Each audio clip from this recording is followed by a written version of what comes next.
A new and sobering body of evidence is deepening concerns about one of the most common yet overlooked habits in the modern diet: regular consumption of ultra-processed foods. Cheap, fast, and often deceptively comforting, these items dominate grocery shelves and household pantries. But according to a comprehensive international study published in the American Journal of Preventive Medicine, this dietary reliance may be quietly shortening lifespans across the globe. The study, which analyzed data from over 240,000 adults in 8 countries, found a direct link between high consumption of ultra-processed foods and an increased risk of premature death, defined here as dying between the ages of 30 and 69. In the U.S. alone, researchers estimate that up to 14% of early deaths could be traced to these foods. That is not a minor association. It represents a significant threat to public health hidden in plain sight, packaged and promoted as harmless convenience. The problem is far more insidious than just empty calories or occasional indulgences. Ultra-processed foods make up roughly 70% of the American food supply, meaning they're no longer a rare treat, but a primary source of daily nourishment for millions. These products are not simply processed in the traditional sense.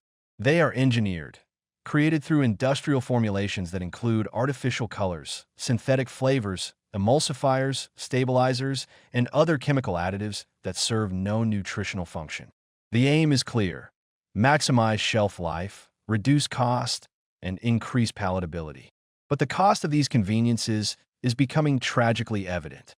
They displace whole, nutrient-dense foods and contribute to a cascade of health consequences that do not always manifest immediately, but quietly build over years or even decades. Experts warn that this dietary pattern doesn't just contribute to one or two health issues.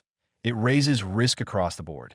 Chronic inflammation, insulin resistance, visceral fat accumulation, and oxidative stress have all been linked to diets high in ultra-processed food. These conditions, in turn, are major drivers of heart disease, type 2 diabetes, stroke, cognitive decline, and several cancers. Scott Keatley, RD, notes that the damage from this kind of eating is not theoretical. It accumulates with each meal, each snack, slowly tipping the body into dysfunction. Those with existing vulnerabilities, be it genetic predisposition, metabolic issues, or limited access to health care, are hit the hardest. For them, the risks compound rapidly, and the margins for recovery shrink. What makes this situation even more dangerous is how normal these foods have become. Because they are omnipresent, marketed as quick fixes for busy lives, and often cheaper than fresh alternatives, they rarely spark concern. Yet the irony is staggering. The very foods people turn to out of convenience may be actively eroding their health in irreversible ways. Most people would not knowingly consume something if they believed it could shave years off their life.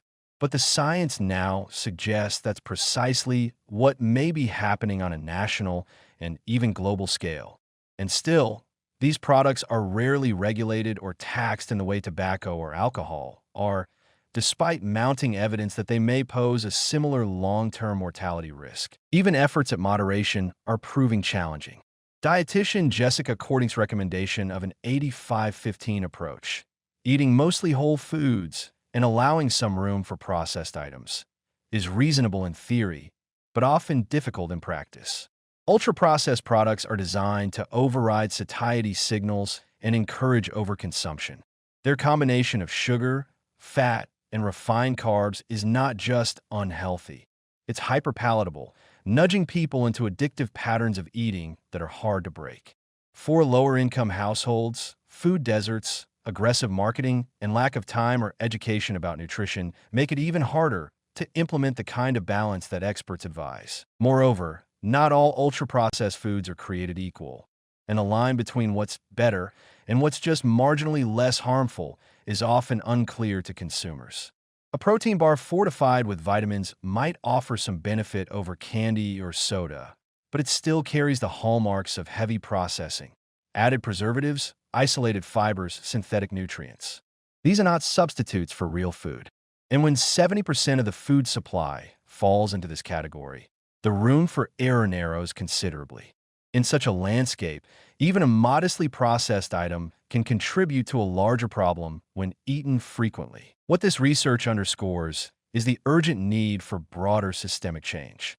Individual dietary choices matter, but they occur within a framework shaped by food policy, industry influence, and economic realities. Public health messaging needs to evolve from simply telling people to eat healthier to actively confronting the ubiquity and deceptive marketing of ultra-processed foods. Governments and health institutions must treat the issue not as a fringe concern for nutritionists, but as a major contributor to preventable death. If nothing changes, the number of lives cut short will continue to grow, and it won't just be statistics we lose, but decades of potential, productivity, and well-being. The allure of ultra-processed foods is undeniable. They're fast, easy, often tasty, and deeply woven into modern life. But the emerging science is equally clear. The long-term costs are severe and, in many cases, irreversible. What may seem like an innocent dietary habit, a quick snack from a vending machine, a frozen dinner after a long day, a sugary breakfast bar, may actually be part of a slow but steady erosion of health.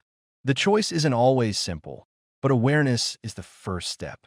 In the absence of stronger policy or clearer labeling, it may fall to individuals to push back against the tide.